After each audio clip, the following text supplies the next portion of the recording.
Bismillahirrahmanirrahim. Assalamualaikum warahmatullahi wabarakatuh.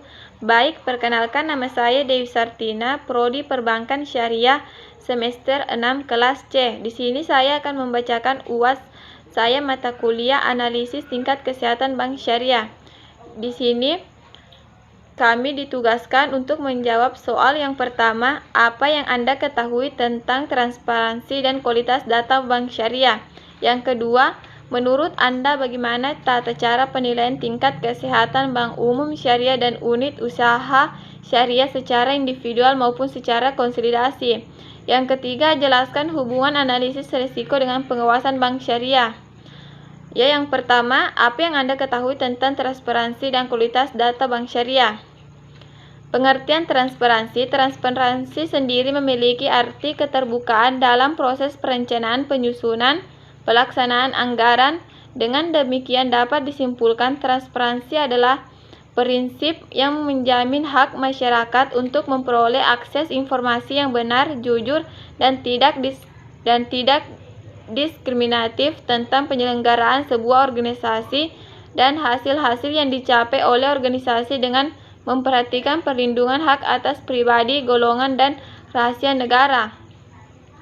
Prinsip-prinsip transparansi. Yang pertama, adanya informasi yang mudah dipahami dan diakses oleh masyarakat, meliputi informasi mengenai dana, cara pelaksanaan, dan bentuk bantuan atau program.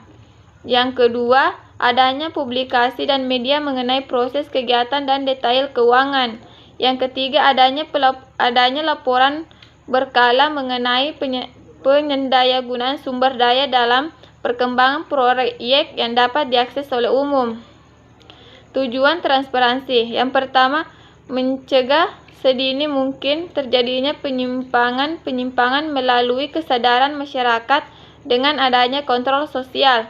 Yang kedua, menghindari kesalahan komunikasi dan perbedaan persepsi. Yang ketiga, mendorong masyarakat untuk belajar bertanggung jawab dan bertanggung jawab terhadap pilihan, keputusan, dan pelaksanaan kegiatan yang dilaksanakan. Yang keempat, membangun dan meningkatkan kepercayaan semua pihak dari kegiatan yang dilaksanakan.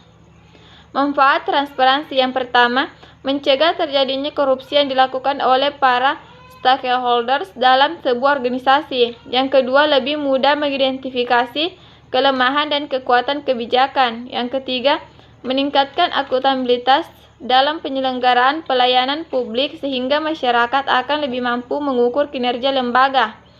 Yang keempat, meningkatkan kepercayaan terhadap komitmen lembaga untuk memutuskan kebijakan tertentu, menguatkan hubungan sosial baik antara masyarakat dengan masyarakat ataupun masyarakat dengan pemangku kebijakan karena kepercayaan masyarakat terhadap lembaga.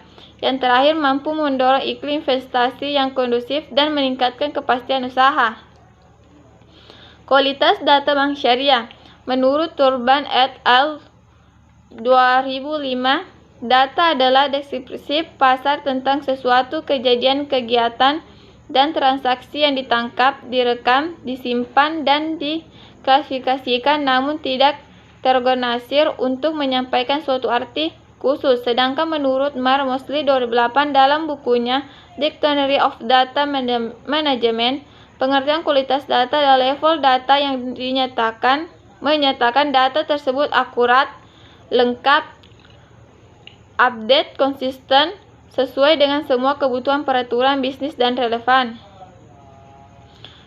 Yang kedua, menurut Anda bagaimana tata cara penilaian tingkat kesehatan bank umum syariah dan unit usaha syariah secara individual maupun secara konsolidasi?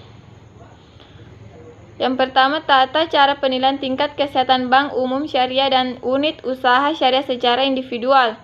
Penilaian tingkat kesehatan bank secara individual untuk bank umum syariah mencakup penilaian terhadap faktor-faktor.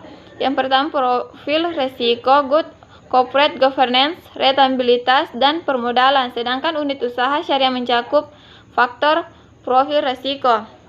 A. Profil risiko. Penilaian faktor profil risiko merupakan penilaian terhadap risiko inheren dan kualitas penerapan manajemen risiko dalam aktivitas operasional bank. Risiko yang wajib dinilai terdiri atas 10 Jenis resiko yang risiko kredit, resiko pasar, resiko likuiditas, resiko operasional, resiko umum, resiko strategik, resiko kepatuhan, resiko reputasi, resiko imbal hasil, dan resiko investasi. Dalam menilai profil resiko, bank wajib pula memperhatikan cukupan penerapan manajemen resiko sebagaimana diatur dalam ketentuan yang berlaku mengenai penerapan manajemen risiko bagi bank umum syariah dan unit usaha syariah.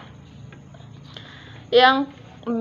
Good Corporate Governance. Penilaian faktor Good Corporate Governance bagi bank umum syariah merupakan penilaian terhadap kualitas manajemen bank atas pelaksanaan 5 prinsip Good Corporate Governance, yaitu transparansi, akuntabilitas, pertanggungjawaban, profesional, dan kewajaran. Prinsip-prinsip Good Corporate Governance dan fokus penilaian terhadap pelaksanaan prinsip-prinsip Good Corporate Governance tersebut berpedoman pada ketentuan Good Corporate Governance yang berlaku bagi bank umum syariah dengan memperhatikan karakteristik dan kompleksitas usaha bank.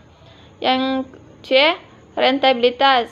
Penilaian faktor rentabilitas meliputi evaluasi terhadap kinerja rentabilitas, sumber-sumber rentabilitas, kesinambungan, rentabilitas manajemen, rentabilitas dan pelaksanaan fungsi sosial. Penilaian dilakukan dengan mempertimbangkan tingkat tren, struktur, dan stabilitas rentabilitas bank umum syariah dan perbandingan kinerja bank umum syariah dengan kinerja peer group, baik melalui analisis aspek kuantitatif maupun kualitatif. Yang terakhir, permodalan. Penilaian faktor permodalan meliputi evaluasi terhadap kecukupan modal dan kecukupan pengelolaan permodalan.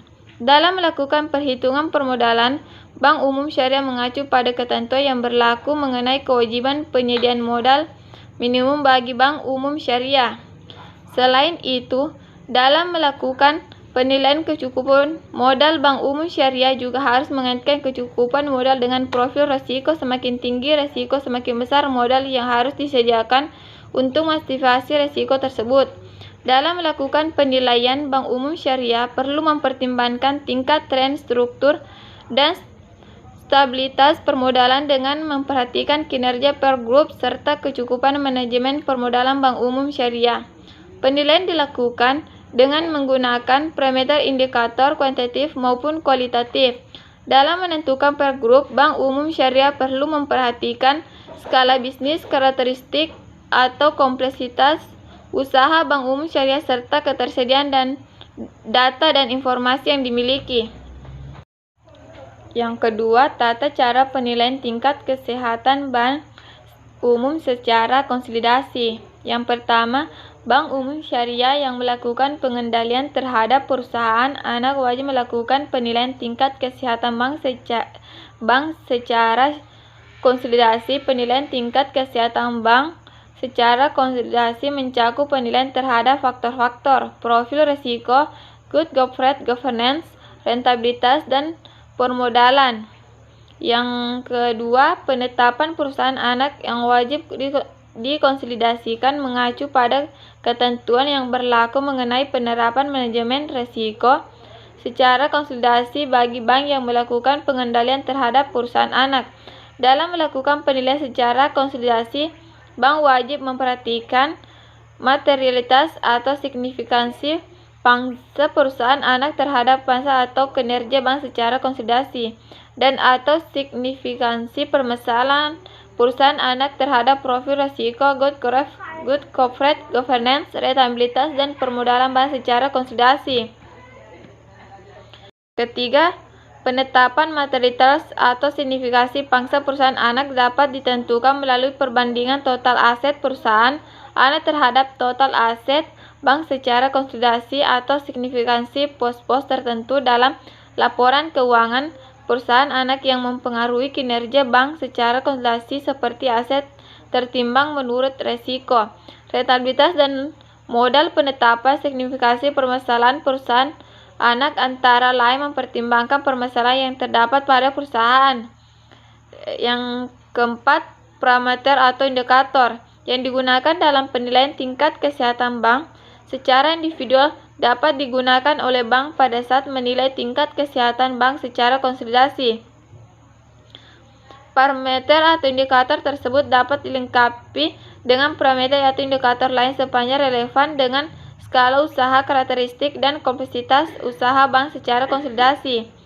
Yang terakhir, penilaian tingkat kesehatan secara konsolidasi untuk bank umum syariah yang mengendalikan perusahaan anak berupa perusahaan asuransi dilakukan dengan memperhitungkan faktor-faktor kualitatif dan kuantitatif yang relevan, antara lain pemenuhan kecukupan modal perusahaan asuransi sesuai persyaratan otoritas yang berwenang dan dampak risiko yang dianggap signifikan atau material yang mempengaruhi profil risiko dan kinerja keuangan bank secara konsolidasi. Yang ketiga, jelaskan hubungan analisis risiko dengan pengawasan bank syariah. Hubungan analisis risiko dengan pengawasan bank syariah, sebuah tinjauan analisis biasanya terdiri dari review kondisi keuangan dan isu-isu spesifik yang berhubungan dengan risiko eksposur dan manajemen risiko. Selain memverifikasi kesimpulan yang dicapai selama ulasan offset, di tempat ulasan menutupi jumlah yang jauh lebih besar dari topik dan lebih peduli dengan aspek kualitatif, termasuk ketersediaan dan kualitas manajemen informasi. Pertanyaan yang dilakukan selama semua fase dari tinjauan analitik harus fokus pada apa yang terjadi, menanggap hal itu terjadi dampak dari event atau tren, respon, strategi dan manajemen bank, rekomendasi analisis dan kelemahan teridentifikasi. Proses pengawasan bank. Semua sistem perbankan setidaknya memiliki satu regulator dan satu otoritas pengawas, tetapi tempat, struktur, dan kekuatan penegakan dan tanggung jawab spesifik dari setiap otoritas berbeda-beda. Di kebanyakan negara, otoritas dan pengawasan untuk sektor perbankan dipegang oleh bank sentral, tetapi tren sekarang adalah mengumpulkan segala pengawasan keuangan dalam entitas yang berbeda dari bank sentral. Tanggung jawab pengawasan bank biasanya meliputi: yang pertama, penerbitan dan penarikan lisensi perbankan pada eksklusif basis; yang kedua, penerbitan dan penegakan kebijakan dan standar; yang ketiga, otoritas untuk menulis perintah dan mendapatkan laporan periodik; yang keempat, pengukuran denda dan penalti dan inisiasi dari aksi darurat, termasuk perintah cash dan desis, penghapusan manajemen dan perintah pensi dan imposisi conservatorship; yang terakhir, penutupan dan likuiditas bank-bank. Baik, terima kasih. Itulah jawaban dari saya. Wassalamualaikum warahmatullahi wabarakatuh.